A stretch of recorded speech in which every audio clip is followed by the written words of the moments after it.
नमस्कार। आईपीएल 2026 की बात करें तो ज्यादातर टीमों के लिए टेंशन की बात यह है कि भाई एक मजबूत टीम कैसे बनाई जाए। लेकिन मुंबई इंडियंस की कहानी थोड़ी अलग है। उनकी टेंशन ये नहीं कि किसे खिलाएं, बल्कि ये है कि किसे बाहर बिठाएं। तो चलिए आज इसी पर बात करते हैं और मुंबई के इस टैलेंट के समंदर में से 2026 के लिए एक जबरदस्त ड्रीम टीम बनाने की कोशिश करते हैं। सच कहूं तो ये एक ऐसी समस्या है जो हर टीम चाहेगी। इसे प्रॉब्लम ऑफ प्लेंटी कहते हैं। जब आपके पास हर एक पोजीशन के लिए इतने शानदार खिलाड़ी हों तो सिर्फ 11 को चुनना एक बहुत ही बड़ा स्ट्रैटेजिक चैलेंज बन जाता है। ये किसी शतरंज के खेल से कम नहीं है। सही कहा ना? और जब मैं टैलेंट का समंदर कह रहा था तो मेरा मतलब यही था। जरा स्क्रीन पर देखिए, विकेट कीपर्स में एक नहीं तीन तीन ऑप्शन हैं। बल्लेबाजों की लिस्ट तो देखिए, रोहित शर्मा, सूर्य कुमार यादव, तिलक वर्मा, एक से बढ़कर एक नाम। ऑलराउंडर्स की तो जैसे भरमार है। Hardik Pandya, Will Jacks, Mitchell Santner जैसे वर्ल्ड क्लास प्लेयर्स। और गेंदबाजी, जसप्रीत बुमराह, ट्रेंट बोल्ट, दीपक चाहर, मतलब सच में ऑप्शंस की कोई कमी ही नहीं है। ठीक है, तो इस पहेली को सुलझाना शुरू करते हैं।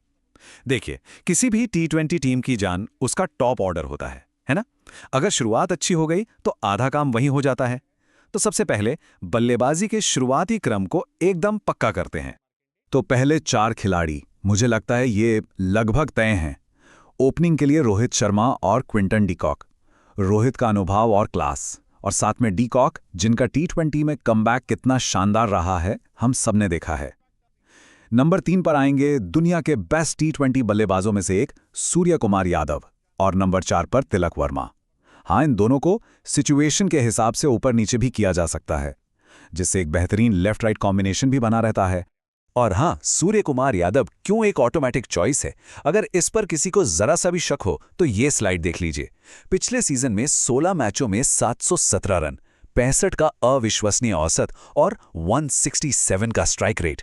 इन आंकड़ों पर तो कोई सवाल ही नहीं उठता। वो इस टीम के लिए कितने खतरनाक साबित हो सकते हैं, ये तो पूरी दुनिया जानती है। चलिए, अब टॉप ऑर्डर तो सेट हो गया। अब आगे बढ़ते हैं और टीम के इंजन रूम पर नजर डालते हैं, यानी ऑलराउंडर्स। ये वो खिलाड़ी हैं जो टीम को वो जरूरी बैलेंस और गहराई देते हैं जिसके बिना टी20 जीतना मुश्किल है। तो नंबर 5 पर आते हैं कप्तान साहब, हार्दिक पांड्या। वो एक प्रीमियम ऑलराउंडर हैं और उनके टीम में होने का मतलब है कि आपके पास हमेशा एक एक्स्ट्रा खिलाड़ी का फायदा रहता है। पिछले सीजन में भी उनका प्रदर्शन काफी अच्छा था और वो टीम को एक बहुत जरूरी संतुलन देते हैं। अब आता है नंबर 6 का बड़ा सवाल, और यहां एक दिलचस्प दुविधा खड़ी हो जाती है। एक तरफ हैं विल जैक्स, जिनकी बल्लेबाजी में गजब की एक्सप्लोसिवनेस है और वो गेंद से भी मैच पलट सकते हैं। दूसरी तरफ हैं मिचेल सेंटनर, जो एक वर्ल्ड क्लास स्पिनर हैं और बल्ले से भी उतने ही काबिल। मतलब एक पावर हिटर है तो दूसरा टीम को जबरदस्त बैलेंस देता है। चुने तो किसे चुने? तो यहां एक बहुत ही साहसिक, एक बोल्ड फैसला लिया जा सकता है। क्यों ना किसी एक को चुनने के बजाय दोनों को ही खिला लिया जाए। सोचिए जरा, विल जैक्स, मिचेल सेंटनर और साथ में लोकल टैलेंट नमन धीर। इससे बल्लेबाजी में इतनी जबरदस्त गहराई आ जाएगी और गेंदबाजी में भी ढेरों विकल्प खुल जाएंगे। बल्लेबाजी और ऑलराउंडर्स तो हो गए। अब फोकस करते हैं गेंदबाजी आक्रमण पर, उन स्पेशलिस्ट गेंदबाजों पर जिनके हाथ में गेंद आने पर मैच का पासा कभी भी पलट सकता है। तेज गेंदबाजी में 3 नाम बिल्कुल पक्के लगते हैं। सबसे पहले जसप्रीत बुमराह। इन पर तो कोई सवाल ही नहीं है, वो इस अटैक के लीडर हैं। उनका साथ देने के लिए नई गेंद के जादूगर ट्रेंट बोल्ट और पावर प्ले में विकेट चटकाने में माहिर दीपक चाहर। ये तिकड़ी किसी भी बैटिंग लाइनअप की धज्जियां उड़ा सकती है। और अब बात करते हैं उस एक्स फैक्टर की जो आजकल गेम बदल देता है, यानी इम्पैक्ट प्लेयर। मुंबई के पास इस रोल के लिए भी बेंच पर कुछ कमाल के सीक्रेट वेपन्स मौजूद हैं। इम्पैक्ट प्लेयर के तौर पर कप्तान के पास कई हथियार होंगे। इस रेस में सबसे आगे हैं अश्विनी कुमार, जिन्होंने पिछले साल अपनी गेंदबाजी से सबको हैरान कर दिया था।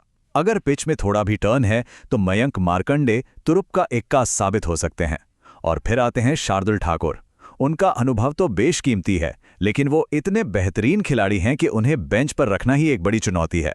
तो इन सभी ऑप्शंस और रणनीतियों को ध्यान में रखते हुए अब आखिरकार वो पल आ गया है। देखते हैं कि मुंबई इंडियंस की अंतिम 11 खिलाड़ियों की ये ड्रीम टीम आखिर दिखती कैसी है। तो ये है वो टीम, रोहित और डीकॉक की धमाकेदार ओपनिंग, उसके बाद स्काई और तिलक वर्मा का मिडिल ऑर्डर, फिर देखिए हार्दिक, जैक्स, धीर और सेंटनर, 4-4 ऑलराउंडर्स जो टीम को एक अविश्वसनीय गहराई देते हैं। और आखिर में चाहर, बोल्ट और बुमराह की घातक तेज गेंदबाजी तिकड़ी। वाकई ये टीम कागज पर तो बेहद बेहद मजबूत नजर आ रही है। तो अब सबसे बड़ा और सबसे जरूरी सवाल।